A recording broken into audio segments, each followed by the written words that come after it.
Hello बच्चों, hope आप सब अच्छे होंगे। मैं आपका फ्रेंड मेंटर गाइड नवीन मिश्रा आप सबका एफएमजी क्लासेस में बहुत बहुत स्वागत करता हूं। तो कंटिन्यू करते हुए एक्सरसाइज 11.5 के क्वेश्चन नंबर 1 को from I two O.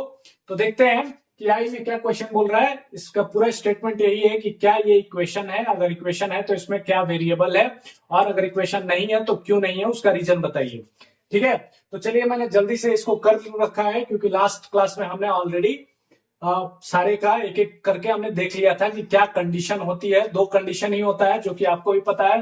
Condition number 1 कि at least there should be one variable. One variable का मतलब एटलीस्ट एक कोई तो अल्फाबेटिक लेटर हो। अल्फाबेटिक लेटर मतलब A B C X Y Z M N L कुछ भी हो, एटलीस्ट एक होना चाहिए। और दूसरा एक कंडीशन था कि एटलीस्ट इक्वल टू साइन होने चाहिए।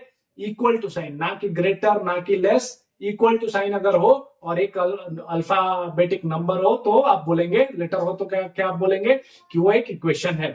तो चलिए बताइए आप यहाँ पे आई में 7 is to 11 into 5 minus 12 into 4। पहला कंडीशन क्या था कि कोई भी आपका एक एक क्या होना चाहिए, अल्फाबेटिक वेरिएबल होना चाहिए। क्या आपको कोई भी यहाँ पे वेरिएबल दिख रहा है? सब क्या है, नंबर है। तो इसलिए हम क्या बोलेंगे कि ये इक्वेशन नहीं है। No, this is not an equation. क्यों? क्योंकि there is no variable. Okay, दूसरा 7 is equals to 11 into T plus P. तो यहां पे देखिए पी क्या है, एक वेरिएबल है। और दूसरा कंडीशन क्या हमारा है, इक्वल टू साइन। दोनों भी हमारा फुलफिल हो रहा है, इसलिए क्या है, yes this is an equation. के में देखिए 20 इज इक्वल्स टू 5y।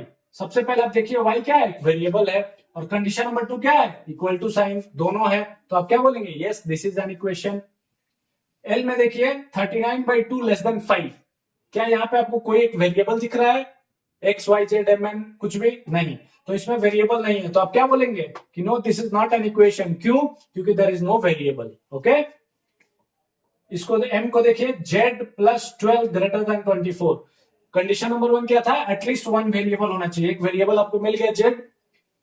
दूसरा क्या कंडीशन था कि इक्वल टू साइन होना चाहिए। क्या यहाँ पे इक्वल टू साइन है? तो इक्वल टू साइन नहीं है। तो आप क्या बोलेंगे कि no this is not an equation. Condition 1 ये फुलफिल कर रहा है, लेकिन कंडीशन 2 ये फुलफिल नहीं कर रहा है। जब तक दोनों कंडीशन फुलफिल ना हो तब तक आप उसको इक्वेशन नहीं बोलेंगे। ठीक है, 20 minus 10 minus 5 is equal to 3 into 5। क्या यहाँ पे कोई भी वेरिएबल आपको दिख रहा है, एक्स वाई जेड कोई भी अल्फाबेटिक लेटर दिख रहा है? नहीं दिख रहा है। तो आप क्या बोलेंगे, no this is not an equation. क्यों? क्योंकि यहाँ पे कोई भी वेरिएबल नहीं है। ओ में देखिए 7 minus X is equal to 5। X क्या है, condition number 1 at least one variable होना चाहिए। एक्स एक वेरिएबल आपको मिल गया। कंडीशन नंबर 2 क्या है, आपके पास एक इक्वल टू का साइन होना चाहिए। तो यहाँ पे ये भी हमें मिल गया। तो हम क्या बोल सकते हैं कि yes this is an equation. क्यों? क्योंकि इसमें दोनों ही कंडीशंस है, एक तो वेरिएबल है और दूसरा क्या है, इक्वल टू का साइन है। होप आप सबको समझ में आया होगा। चलिए क्वेश्चन नंबर 2 को करते हैं।